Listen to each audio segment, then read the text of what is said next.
Кырым татар халқы Ос улу шайырлері, язычылары, веда башқа жемат эрбаплары ile белледір. Чоқысы Кырым татар медени эрбаплары, милли әрекетінің парлақ векіллерідір. Бөле әрекетчен Ос халқының кележігі үшін қайғырған шайыр, публицист, жемат эрбабы Эскендер Фазылдыр.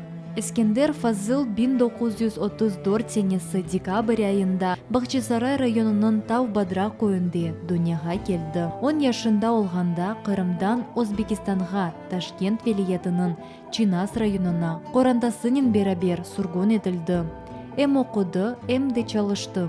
Мектепні бітірген сон Эскендер Фазыл 1955 сенесі Низами адына Ташкент педагогика институтының рус тілі ве әдебияты бөлігіне оқымаға кірді. 30 ел девамында ожылық япты. Шиырлер ве икаялер яратты. 1970 сенесі Ташкентте ilk шиырлер жиынтығы дерч олынды. 1984-1986 сенелері Ленин байрағы газетасында çalışты. Бір sıra жиынтықларына чықарды. 1988 сенесі Қырымға қайтып келді.